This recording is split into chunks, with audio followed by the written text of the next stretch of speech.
الفت میں تو منزل کی ہوس کیسی، یہاں تو عین منزل ہے تھکن سے چور ہو جانا۔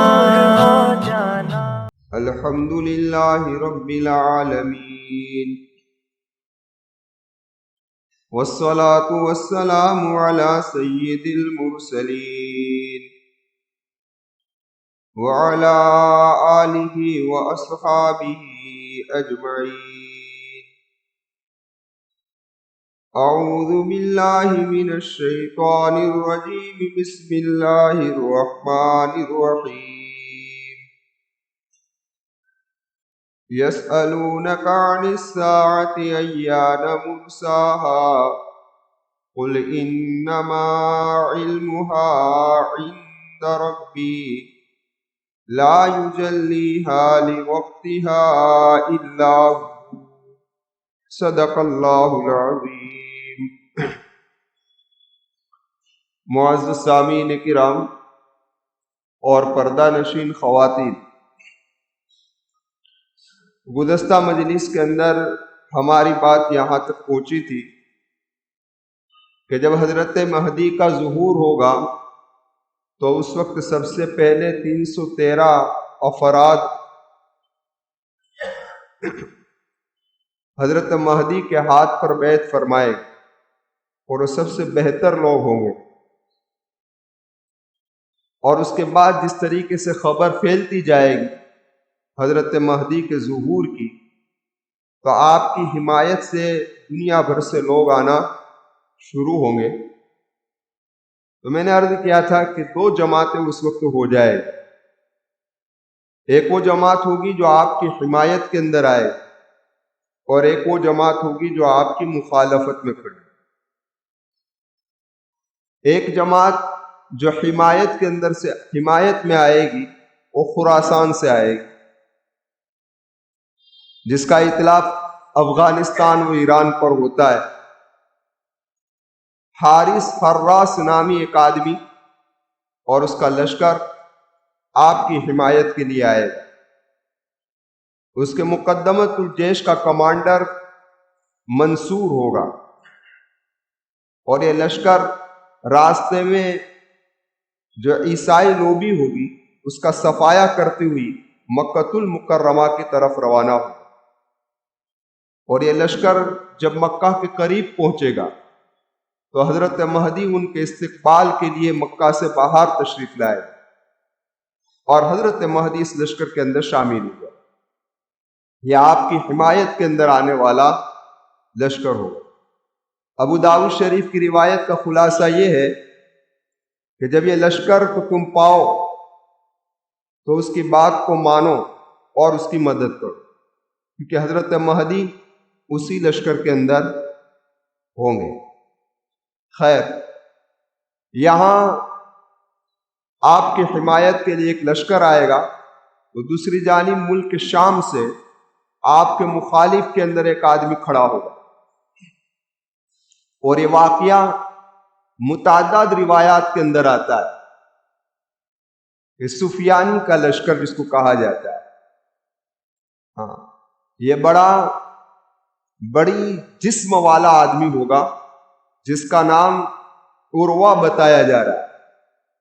یہ خالد بن یزید بن ابی سفیان اموی کی نسل سے ہوگا۔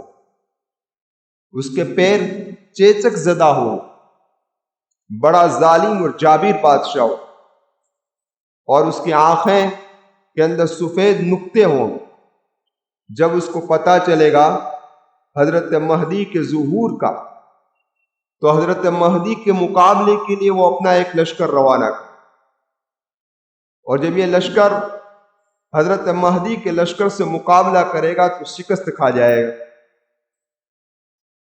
اس کے بعد جب اس کو پتہ چلے گا کہ پہلے والے لشکر کو شکست ہو گئی، تو یہ لشکر جرار لے کر حضرت مہدی کے مقابلے کے لیے نکلے گا شام سے۔ روایت کے اندر آتا ہے، ابو داؤد شریف کی روایت ہے کہ جب یہ سفیانی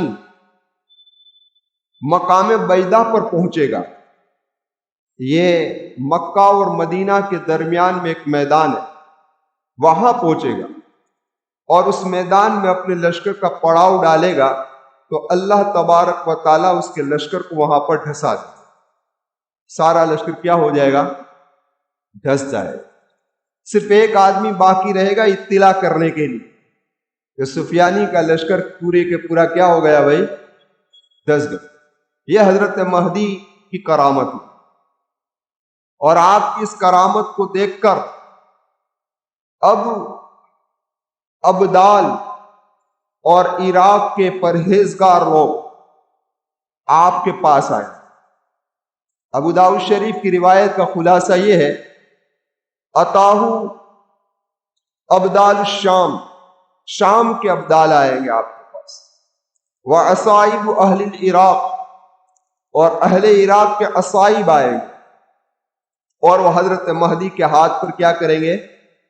بیعت کریں گے۔ اب ذرا دیکھیے، یہ عصائب، ابدال، یہ بدل کی جمع یعنی بہووچن، اللہ کے نیک بندوں کی ایک جماعت کا نام ہے، اللہ کے اولیاء۔ سمجھ میں آئی بات؟ عصائب عراق میں کہتے ہیں ایسے نیک بندوں کو، اور مصر میں اس کو نجبا کہا جاتا ہے۔ خیر، یہ لوگ آئیں گے اور حضرت مہدی کے ہاتھ پر کیا کریں گے؟ بیعت کریں گے۔ خیر، یہ اللہ کے نیک لوگوں کا دستہ، اللہ والوں کی جماعت یہاں پر کیا ہو جائے گی بھائی؟ تیار ہو جائے۔ یہ ابدال کون ہوتے ہیں؟ تو حضرت معاذ رضی اللہ تعالیٰ عنہ کی ایک روایت کا خلاصہ یہ ہے کہ جس کے اندر 3 صفتیں ہو۔ ایک صفت تو وہ رضا بالقضاء، اللہ کے فیصلے پر راضی رہنے والے، اور جن چیزوں کو، دوسری صفت، جن چیزوں سے اللہ نے روکا ہے اس سے روکے رہے، اپنے آپ کو گناہوں سے بچانے والے، اور تیسرا اللہ کے دین کے خاطر غصہ کرنے والے۔ ایسے نہیں دنیا کے خاطر نہیں، کس کے خاطر؟ دین کے خاطر غصہ کرنے والے۔ یہ 3 صفتیں جس کے اندر ہو وہ ابدال کہا جاتا ہے۔ علامہ غزالی رحمت اللہ علیہ نے احیاء العلوم کے اندر لکھا ہے کہ جو آدمی دین میں 3 مرتبہ یہ دعا پڑھے گا، اللہ تبارک و تعالی اس کو ابدال کا مرتبہ نصیب فرما دے۔ اور یہ دعا بھی آسان کیا ہے؟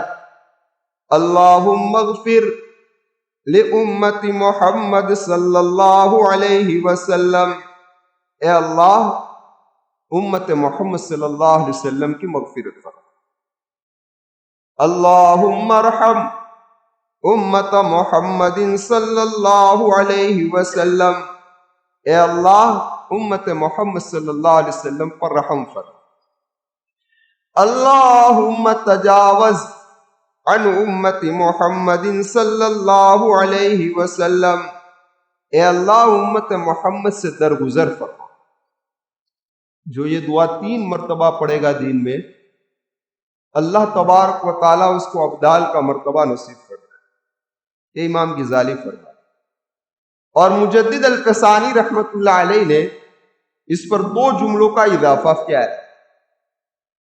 حضرت نے فرمایا اللہم اصلح شان امت محمد صلی اللہ علیہ وسلم، اے اللہ امت محمد صلی اللہ علیہ وسلم کی اصلاح فرما۔ اللہم انصر امت محمد صلی اللہ علیہ وسلم، اے اللہ امت محمد صلی اللہ علیہ وسلم کی مدد فرما۔ مجدد القسانی رحمت اللہ علیہ فرماتے ہیں جو آدمی ان 5 جملوں سے دعا کرے گا، اس کے بعد کوئی اور دعا بھی کرے گا، اللہ وہ دعا بھی قبول فرما لے۔ لیکن حضرت نے سیدنا کا لفظ ہر جگہ پر اضافہ فرما۔ مجدد القسانی رحمت اللہ، امتی سیدنا محمد، سیدنا کا الفاظ ہر جگہ پر انہوں نے فرمایا۔ خیر، تو یہ ابدال کی جماعت حضرت مہدی کے ارد گرد آ جائے گی، جمع ہو جائے گی، یہ لشکر اسلام تیار ہوگا۔ اب وہاں حال یہ ہوگا کہ شام اور روم کے عیسائی ایک ساتھ مل جائیں اور شام کے اندر سارے عیسائی جتنے عیسائی وہ اکٹھا ہو کر ایک لشکر تیار کریں گے، لشکر جرار حضرت مہدی کے مقابلے کی۔ اب یہاں یہ لشکر تیار ہوگا، یہاں یہ اسلامی لشکر ہے، پھر حضرت مہدی اپنے لشکر کو لے کر مکہ المکرمہ سے مدینہ المنورہ کی طرف جائے اور میرے آقا و مولا محمد رسول اللہ صلی اللہ علیہ وسلم کے روضہ اقدس پر پہنچے گے۔ یہ لشکر مدینہ ہوتا ہوا ملک شام کی طرف روانہ ہو، دمشق پہنچے اور شام پہنچ کر اب جنگ کی تیاری شروع ہوئی۔ یہ جنگ بڑی عجیب یعنی کہ بڑی عظیم لڑائی عیسائیوں کے ساتھ مسلمانوں، بہت معمولی لڑائی نہیں، 4 دن چلے گی۔ کتنے دن؟ 4 دن، ہاں۔ لیکن یہ لڑائی جب شروع ہوگی مسلمانوں کی اور عیسائیوں کی، تو مسلمانوں کے لشکر کا 1/3 لشکر پیچھے ہٹ جائے۔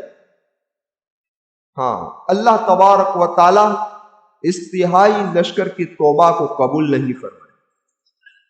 ہاں، اور 1/3 لشکر مسلمانوں کا شہید ہو جائے، یہ بہترین شہداء میں سے، اور 1/3 بچے گا جو ان سے مقابلہ کرتا رہے گا یہاں تک کہ ان کو فتح حاصل ہو جائے گی، اور اللہ تبارک و تعالیٰ اس 1/3 لشکر کو کبھی فتنے کے اندر مبتلا نہیں، کبھی فتنے میں مبتلا نہیں۔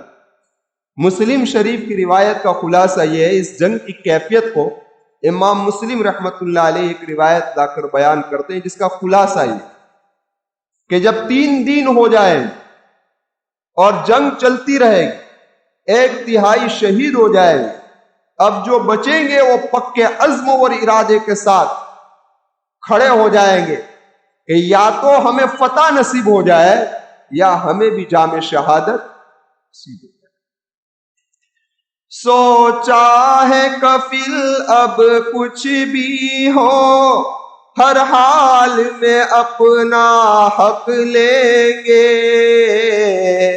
عزت سے جیے تو جی لیں گے یا جام شہادت پی لیں گے۔ اسی عزم اور اسی ارادے سے اٹھیں گے، یا تو ہم اپنا حق وصول کریں گے یا ہمیں شہادت نصیب۔ مسلم شریف کی روایت کا خلاصہ یہ ہے، اس قدر آدمی کا قتل ہوگا، اس قدر آدمی کا اس جنگ کے اندر قتل ہوگا کہ ایک پرندہ ان مرنے والوں کی لاشوں سے اوپر سے پرندے جب گزریں گے اور یہ گزرتے گزرتے ان لاشوں کی بدبو سے گر کر مر جائے۔ ہاں، مسلم شریف کی روایت کا خلاصہ۔ ہاں، یہاں تک کہ میدان کے اندر جتنی لاشیں پڑی ہوگی اس کو پار نہیں کر سکتے پرندے، اس قدر قتل عام۔ روایت کا خلاصہ یہ ہے کہ ایک خاندان کے 100 آدمی میں سے صرف 1 آدمی بچے گا، اتنا قتل عام۔ خیر، جب یہ حضرت مہدی کا یہ لشکر رومیوں کو شکست دے دے گا، اس کے بعد حضرت مہدی کا لشکر قسطنطنیہ کی طرف روانہ ہوگا۔ کہاں ہوگا؟ یہ ایک شہر ہے، جزیرہ نما ہے، عیسائیوں کے قبضے میں آ جائے گا۔ ابھی تو ترکستان، سمجھ میں آئے گا؟ قیامت سے پہلے کہاں آ جائے گا؟ عیسائیوں کے قبضے میں۔ ابھی اس شہر کے چاروں طرف کچھ نہیں ہے، لیکن جب ظہور مہدی ہوگا تو اس سے پہلے اس شہر کی چاروں طرف دیواریں ہو جائے۔ کیا ہو جائے گی؟ چاروں طرف دیواریں ہو۔ مسلم شریف کی روایت کا خلاصہ یہ ہے، آقائے مکی و مدنی محمد رسول اللہ صلی اللہ علیہ وسلم نے ایک مرتبہ صحابہ سے فرمایا، اے میرے صحابہ، تم اس شہر کے متعلق جانتے ہو کہ جس کا ایک حصہ خشکی کے اندر ہے اور ایک حصہ سمندر میں؟ تو صحابہ نے فرمایا کہ جی ہم جانتے ہیں۔ تو اللہ کے محبوب صلی اللہ علیہ وسلم نے فرمایا تھا، قیامت اس وقت تک قائم نہیں ہوگی جب تک بنو اسحاق یا بنو اسماعیل کے 70,000 آدمی اس شہر پر قبضہ نہ کریں۔ تو حضرت مہدی کا لشکر جب قسطنطنیہ کی طرف روانہ ہوگا، اب چاروں طرف دیوار، اس شہر کے قریب پہ پہنچ کر صرف نعرہ لگائے۔ کیا لگائیں گے؟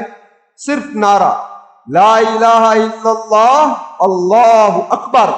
یہ ضرب اتنی سخت ہوگی کہ ایک دیوار گر جائے، دیوار گر جائے ایک طرف، اور کتابوں کے اندر لکھا ہے کہ وہ سمندر والی دیوار گرے۔ پھر دوسری مرتبہ نعرہ لگائیں گے، یہی نعرہ لا الہ الا اللہ اللہ اکبر، تو دوسری دیوار گر جائے۔ پھر جب تیسری مرتبہ نعرہ لگائیں گے لا الہ الا اللہ اللہ اکبر، تو تیسری دیوار گر۔ فاتحانہ انداز میں حضرت مہدی کا لشکر اس شہر کے اندر کیا ہوگا بھائی؟ داخل ہوگا۔ درمیان کے اندر ایک اور واقعہ میں سنا دوں آپ کو، پھر آگے بڑھتے ہیں۔ انہی فتوحات کے زمانے میں حضرت مہدی کا لشکر کنیسۃ الذہب بھی پہنچے گا۔ یہ کنیسۃ الذہب کیا ہے اس کو سن لیجیے۔ قیصر روم بیت المقدس سے جو خزانہ لے گیا 1,00,000، اور غالباً میں غلطی نہ کر رہا ہوں تو 70,000 گاڑیوں کے اندر، 1,70,000 گاڑیوں کے اندر یہ بیت المقدس کا خزانہ لے کر قیصر روم گیا ہے، اور حضرت مہدی یہی خزانے کو 1,70,000 کشتیوں میں لاد کر پھر بیت المقدس لائے۔ خلاصہ کلام جو امام قرطبی رحمت اللہ علیہ نے ایک روایت لایا ہے اپنی تفسیر کے اندر سورہ بنی اسرائیل، جی تو وہاں حضرت نے اس کا خلاصہ یہ نقل کیا ہے کہ جب حضرت سلیمان علیہ السلام نے بیت المقدس کی تعمیر کی تو اس وقت کس کو تابع کر دیا تھا؟ جناتوں کو، اور جنات زیورات، سونا، چاندی، عجیب عجیب خزائن حضرت سلیمان کے پاس لائے تھے، اور حضرت سلیمان نے انہی زیورات سے مسجد بیت المقدس کی کیا کی تھی بھائی؟ تعمیر۔ مسلمانوں کے قبضے میں رہا، لیکن جب بنی اسرائیل نے اللہ کی نافرمانی، گناہوں والی زندگی گزارنے لگی، انبیاء کو قتل کیا، تو پھر کیا ہوا؟ اللہ تبارک و تعالیٰ نے ایک بادشاہ ان پر مسلط کر دیا۔ فَإِذَا جَاءَ وَعْدُ أُولَاهُمَا بَعَثْنَا عَلَيْكُمْ عِبَادًا لَنَا أُولِي بَأْسٍ شَدِيدٍ۔ اللہ تبارک و تعالیٰ، تو اللہ تبارک و تعالیٰ نے ایک مجوسی کا بادشاہ، کون تھا؟ بخت نصر، مسلط کر دیا۔ 700 سال تک حکومت کی، مردوں کو قتل کیا، عورتوں اور بچوں کو لے گیا، 100 سال تک بنی اسرائیل کو غلام بنا کر اس نے رکھا۔ اس وقت کے بیت المقدس کا سارا خزانہ 1,70,000 گاڑیوں میں لے کر وہ اپنے شہر بابل میں چلا گیا۔ بابل ہے نا قرآن، بابل میں رکھ دیا۔ لیکن پھر اللہ تبارک و تعالیٰ نے اس کے مقابلے میں ایک اور بادشاہ کھڑا کیا کہ فارس کا تھا، اس نے اس مجوسی بادشاہ سے مقابلہ کیا اور بنی اسرائیل کو ان کی غلامی سے نکالا، اور یہ سارا خزانہ جو تھا وہ 1,70,000 گاڑیوں میں لے کر وہ پھر بیت المقدس پر جا کر اس نے رکھ دی، اور بنی اسرائیل کو پھر اس نے آزاد کرایا۔ بنی اسرائیل پھر رہے، اللہ نے ان سے پھر وعدہ کیا، عَسَىٰ رَبُّكُمْ أَن يَرْحَمَكُمْ وَإِنْ عُدْتُمْ عُدْنَا۔ اے بنی اسرائیل، اگر تم نافرمانی والی زندگی نہیں گزارو گے، ہماری اطاعت والی زندگی گزارو گے، تو یہ خزانہ تمہارے پاس رہے گا، لیکن اگر تم نے ہماری نافرمانی کی تو پھر سخت عذاب میں ہم تمہیں مبتلا کریں گے۔ پتہ چلا گناہ اللہ کے عذاب کو دعوت دیتا ہے۔ سمجھ میں آئی بات؟ گناہ اللہ کے عذاب کو دعوت دیتا ہے۔ خیر، لیکن بنی اسرائیل پھر آئے بیت المقدس میں آباد رہے، لیکن انہوں نے اپنی روش کو نہیں چھوڑا. پھر اللہ کی نافرمانی والی زندگی انہوں نے شروع کر دی تو اللہ تبارک و تعالیٰ نے قیصر روم کو ان پر مسلط کیا. فَإِذَا جَاءَ وَعْدُ الْآخِرَةِ لِيَسُوءُ وُجُوهَكُمْ، اس آیت میں اسی طرف اشارہ کہ قیصر روم ان پر مسلط ہوا. پھر سارا خزانہ وہ 1,70,000 گاڑیوں میں لے کر روم کے اندر رکھ دیا ہے. کہاں رکھا ہے؟ روم کے کنیسۃ الذہب، یوروپ میں. ابھی تک وہ خزانہ وہیں ہے. جب حضرت مہدی ظاہر ہوں گے تو حضرت مہدی کنیسۃ الذہب سے اس خزانے کو نکالیں گے اور 1,70,000 کشتیوں میں لاد کر اس کو پھر بیت المقدس پہنچائیں. یہ تو درمیان میں ایک واقعہ تھا جو میں نے آپ حضرات کے سامنے پیش کر دی. خیر، قسطنطنیہ جب فتح ہو جائے گا اور اس کے مال غنیمت کو جب تقسیم کر رہے ہوں گے تو اس وقت شیطان ایک آواز دے گا اور یہ کہے گا کہ دجال کا خروج ہو چکا ہے، دجال نکل چکا ہے. جب یہ خبر پہنچے گی تو ایمان والے اپنے گھر کی طرف اپنی حفاظت کے لیے اپنے گھر کی طرف رخ کریں. مسلم شریف کی روایت کا خلاصہ یہ ہے کہ اس وقت دجال کی تحقیق کی بڑے پیمانے پر کوشش کی جائے کہ حقیقت کے اندر دجال نکلا ہے یا نہیں نکلا. روایت کے اندر آتا ہے حضرت مہدی ایک وفد کو 10 آدمیوں کو روانہ کریں گے. کتنے آدمیوں کو؟ کہ وہ دجال کے نکلنے کی اس خبر کی تحقیق کر. میرے آقا و مولا محمد رسول اللہ صلی اللہ علیہ وسلم نے فرمایا کہ میں ان 10 آدمیوں کو بھی جانتا ہوں کہ وہ کون ہے. میں ان کے باپوں کو بھی جانتا ہوں کہ ان کے باپ کون ہے، اور وہ جس گھوڑے پر سوار ہو کر جائیں گے ان گھوڑے کے رنگ کو بھی میں جانتا ہوں. اللہ کے محبوب نے فرمایا، اور میرے محبوب نے فرمایا کہ وہ لوگ سب سے افضل ہوں گے.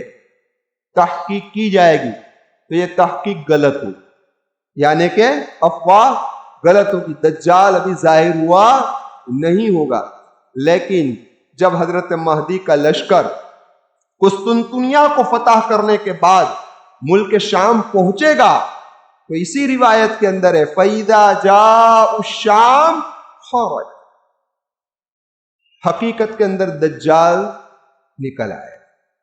جب حضرت مہدی شام پہنچیں گے تو دجال کا خروج یعنی دجال نکل آئے گا.